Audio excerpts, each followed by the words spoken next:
Hello friends, मेरे digital classes में आप लोग का बहुत बहुत फिर से नए सेशन में स्वागत करता हूं। तो चलिए इस सेशन को बढ़ाते हैं आगे। तो पिछले क्लासेस में 855 क्वेश्चन हम कंप्यूटर के मोस्ट इंपॉर्टेंट क्वेश्चन यहां पे कवर कराए थे। तो आज हम बढ़ेंगे 856 क्वेश्चन से। तो पिछले क्लासेस को नहीं देखे होंगे तो जाके देख सकते हैं। सारे क्वेश्चन आपके इंपॉर्टेंट हैं। लूसेंट से क्वेश्चन को मोस्ट इंपॉर्टेंट क्वेश्चन तैयार किया गया है।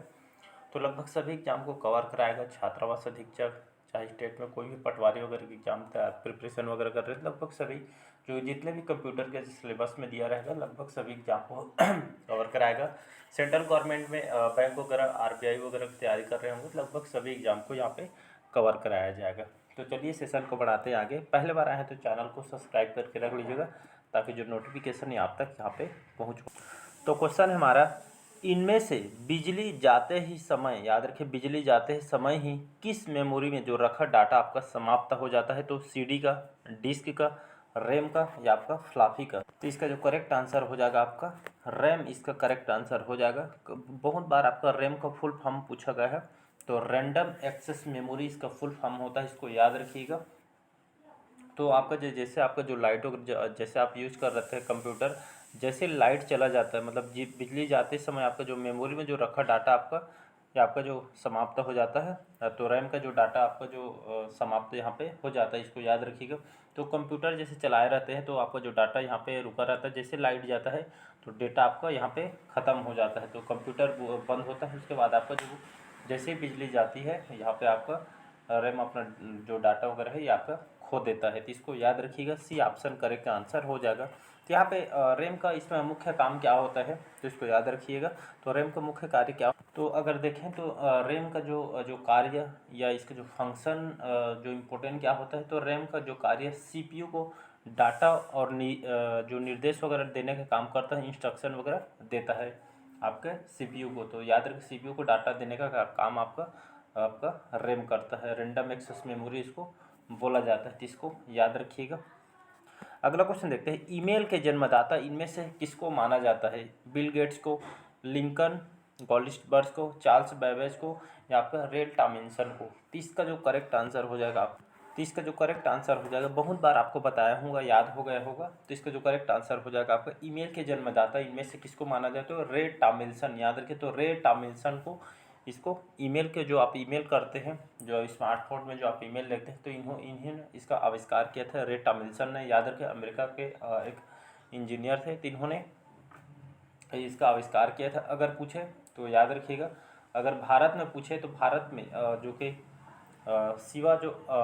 शिवा नाम के एक इंजीनियर थे, अय्यादुरई करके, तो इन्होंने भारत में आविष्कार किया था। तो इसको और इसका जो आविष्कार 1971 में, याद रखिए, जो रे टॉमिन्सन ने इनकी जो खोज है 1971 में नेटवर्क के जरिए आपके इन्होंने पहले मैसेज के माध्यम से इन्होंने इसकी खोज की थी, उसको याद रखिएगा। ये आपके 74 साल के हो गए थे जब इन्होंने आविष्कार किया था। तो इसको याद रखिए। ईमेल के जो जनक है रे टॉमिन्सन को कहा जाता था, इसको याद रखिएगा।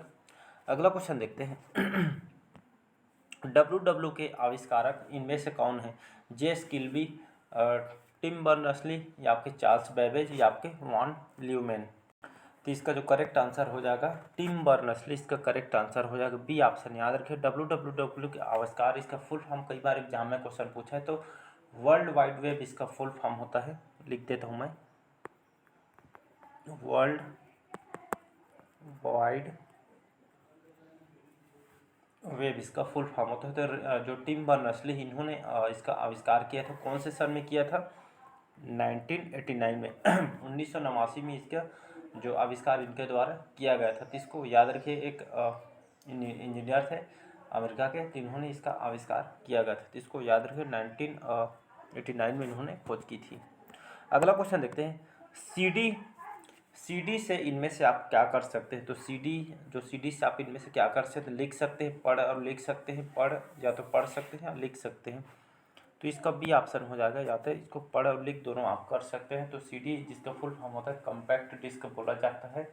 तो ये आपका ऑप्टिकल डिस्क के अंतर्गत आता है। एग्जाम में क्वेश्चन ये आपका पूछा है, सीडी आपका ऑप्टिकल डिस्क है कि नहीं करके, तो इसको याद रखिएगा।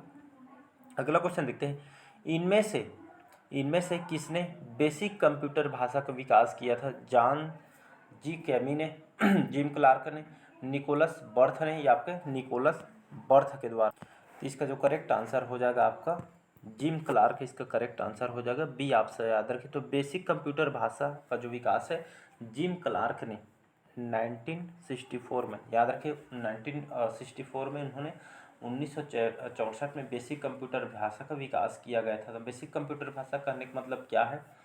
जैसे आप कहीं भी जैसे कंप्यूटर को सीखने जाते हैं तो वहाँ पे आपको सीधा आपको ये करना है, ऐसे करके नहीं, पूरा आपसे पहले बेसिक बताया जाता है, उसके बाद धीरे धीरे आपका लेवल बताया जाता है। कहीं भी जैसे पढ़ने के क्षेत्र, कहीं भी कोई भी सेक्टर जाए, आपको बेसिक पहले बताया जाता है, धीरे धीरे आपका जो लेवल इसको बढ़ाया जाता है। इसी तरह का जो बेसिक कंप्यूटर भाषा का जो विकास है जो जिम क्लार्क ने इन्होंने आपके 1964 में इन्होंने आविष्कार किया था। तो इसको याद रखिएगा, 64 है, 1964 में इन्होंने आविष्कार किया। अगला क्वेश्चन देखते हैं, किसी कंप्यूटर के प्रोग्राम में बच्चों द्वारा प्रयुक्त भाषा प्रायः इनमें से कौन सी होती है? जावा, लोगो, पायलट, या आपका बेसिक? तो इसका जो करेक्ट आंसर हो जाएगा लोगो, इसका बी ऑप्शन करेक्ट आंसर हो जाएगा।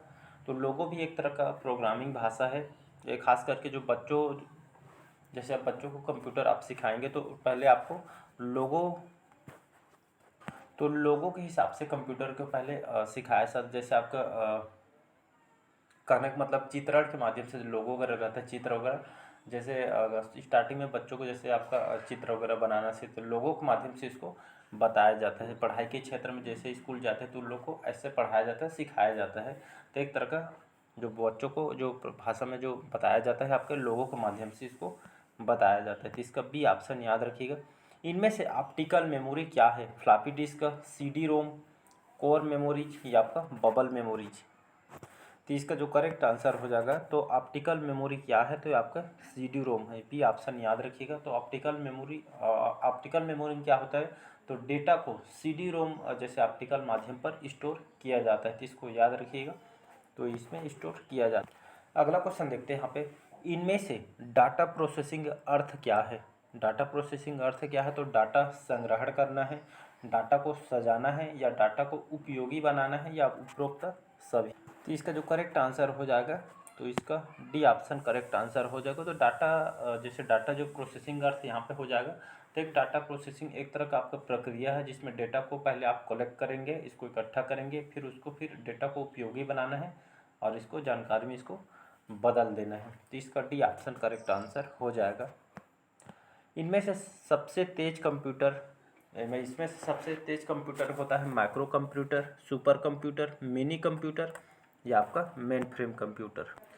तो इनमें से सबसे तेज कंप्यूटर कौन सा होता है? तो इसका जो करेक्ट आंसर हो जाएगा बी ऑप्शन सुपर कंप्यूटर। याद रखिए, तो इनमें से सबसे तेज कंप्यूटर आपका सुपर कंप्यूटर है।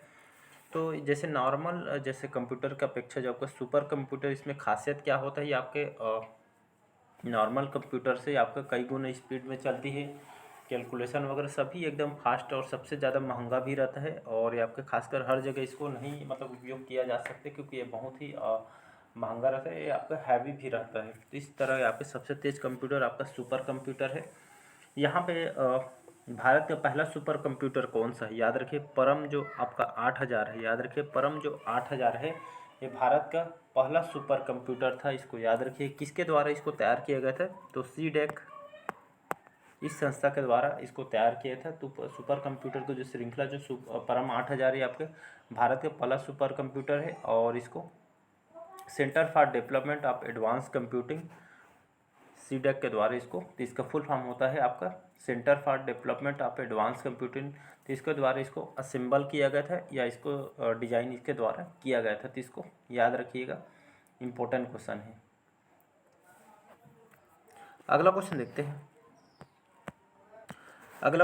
हैं बेसिक कंप्यूटर भाषा का जो विकास इनमें से कौन से साल हुआ था? तो बेसिक कंप्यूटर भाषा 1975, 1955, 1964 या 1968 में? तो इसका जो करेक्ट आंसर हो जाएगा 1964, 1964 में। याद रखिएगा, तो 1964 में बेसिक कंप्यूटर भाषा का विकास यहाँ पे किया गया था। तो 1964 आपको याद रखना है, इम्पोर्टेंस है। अगला क्वेश्चन देखते हैं, निम्नलिखित कौन सा मशीन इंडिपेंडेंट प्रोग्राम है? हाई लेवल का language, machine language, low level language या आपका असेंबल लैंग्वेज। तो इनमें से जो कौन सा जो मशीन है इसमें इंडिपेंडेंस प्रोग्राम है। तो आपका जो हाई लेवल जो लैंग्वेज है ये आपका करेक्ट आंसर हो जाएगा, ये ऑप्शन। हाई लेवल जो लैंग्वेज है आपका, ये आपका इंडिपेंडेंस प्रोग्राम अंतर्गत आता है। और यहाँ पे आपका जो हाई लेवल लैंग्वेज के एग्जाम्पल अगर देखें तो कौन कौन सा लैंग्वेज इसके अंतर्गत आता है, तो आपका C++, इसको जानते हुए आपका हाई लेवल लैंग्वेज के अंतर्गत आता है।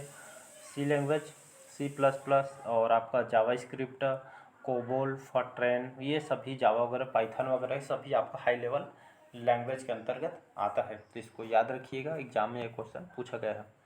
गलती एक एल्गोरिदम है जिससे गलत परिणाम निकलते हैं, ये आपका इसे क्या कहते हैं, तो कंप्यूटर भाषा में इसको क्या कहेंगे, machine error, compiler error, logical error, या आपका ये सभी। तो इसका जो करेक्ट आंसर हो जाएगा, तो इसका जो करेक्ट आंसर हो जाएगा आपका सी ऑप्शन करेक्ट आंसर हो जाएगा। तो गलती एक एल्गोरिथम है जिससे गलत परिणाम निकलते हैं, इसी माध्यम को, या ये जो परिणाम जो गलती जो होती है आपका लॉजिकल एरर कहलाता है, याद रखिएगा।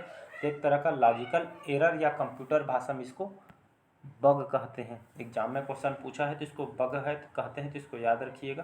तो कंप्यूटर प्रोग्रामिंग भाषा में इसको बग कहा जाता है, या इसको लॉजिकल एरर, तो इसको याद रखिएगा।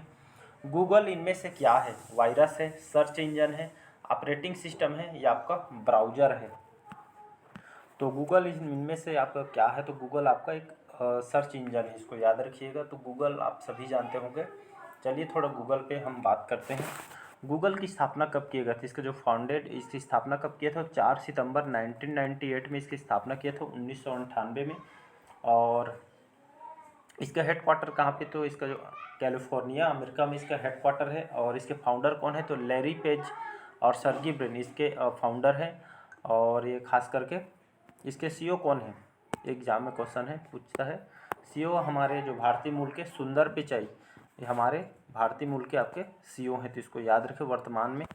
अगला क्वेश्चन देखते हैं, इनमें से कौन सी कमांड की सहायता से हम किसी दस्तावेज को बचा सकते हैं, या कोई भी डॉक्यूमेंट वगैरह उसको हम बचा सकते हैं।